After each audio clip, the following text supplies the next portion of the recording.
Bonjour et bienvenue sur Le BIM en vrai, la première chaîne qui vous parle de BIM sans langue de bois.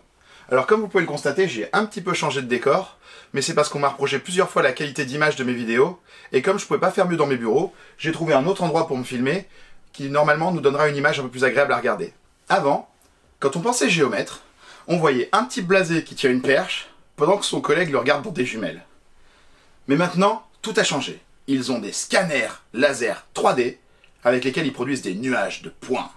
Oh yes, charmé.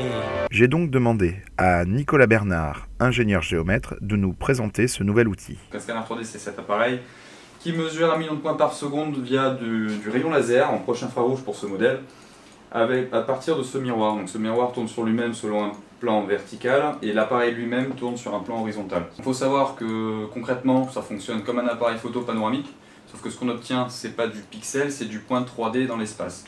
Deux points principaux sont à retenir quand on utilise un scanner 3D.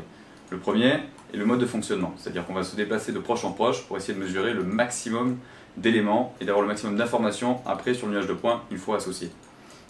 Le deuxième point, c'est de connaître la différence entre la résolution et la précision d'un nuage de points. Ce qu'il faut retenir quand on fait un relevé via un scanner 3D, c'est de se dire que le scanner 3D mesure que ce qu'il voit. En d'autres termes, il va falloir contourner tous les obstacles de la pièce en faisant plusieurs points de vue, les uns à côté des autres. La clé d'un bon relevé scanner 3D, c'est de voir le maximum de choses. Malheureusement, parfois, tout n'est pas visible. Deuxième point à retenir, ne pas confondre résolution et précision. La précision est la précision de la mesure d'un point, qui, pour cet appareil par exemple, à 2 mm près. Et la résolution, c'est ce qu'on obtient, par exemple, la densité de points qu'on peut obtenir sur 1 cm². On peut avoir un point tous les millimètres ou un point tous les 5 mm. Enfin, on peut se demander quel est l'intérêt d'un scanner 3D. Tout d'abord, le plus important, c'est son exhaustivité. Il va mesurer tout ce qu'il voit et suivant le nombre de points de vue qu'on fait, on va avoir énormément d'informations. Ensuite, ce qui découle de l'exhaustivité, c'est d'avoir un projet évolutif.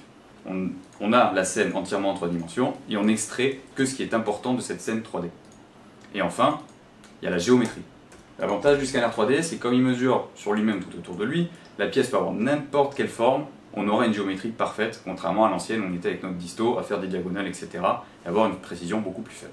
Une fois qu'on a réalisé tous nos points de vue, maintenant il faut les assembler pour construire le squelette 3D qui servira soit à faire un plan 2D si on fait une coupe, soit à monter tout le projet via une maquette BIM compatible. Alors, maintenant que vous savez ce qu'est un nuage de points et comment c'est fait, on va voir à quoi ça sert dans le BIM et comment on s'en sert, comment on les exploite. Alors, pour éviter les problèmes et les désillusions, c'est quoi le BIM en vrai ?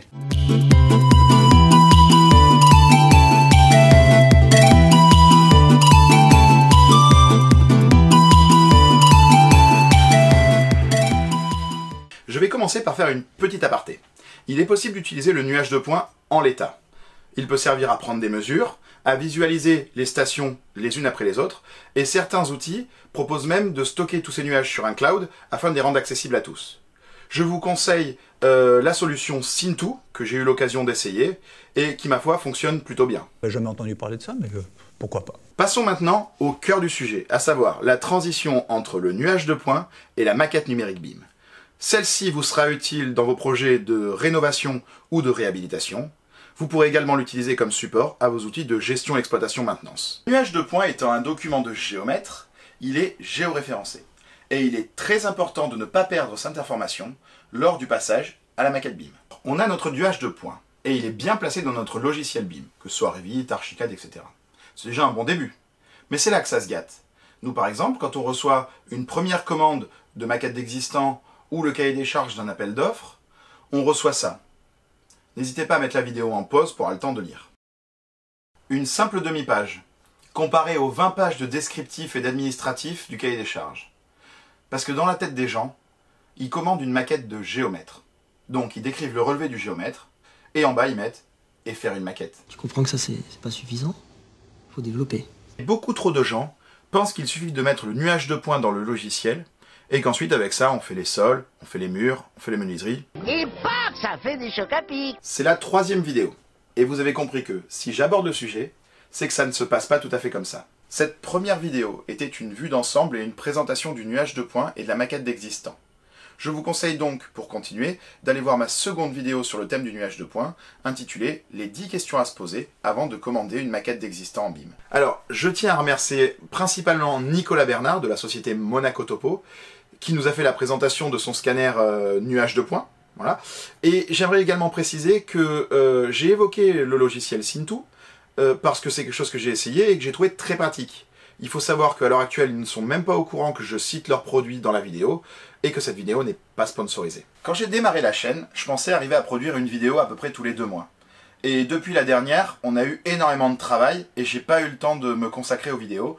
Je remercie d'ailleurs tous les gens qui nous ont fait confiance. J'en profite pour vous dire que je serai dans les allées du BIM World cette année. J'aurai un t-shirt Le BIM en vrai pour être plus facile à repérer. Donc n'hésitez pas à venir me voir, que ce soit pour discuter ou pour me poser des questions. Ça fait toujours plaisir de rencontrer des gens passionnés. Vous êtes de plus en plus nombreux à suivre mes vidéos et à vous abonner, et ça me fait super plaisir.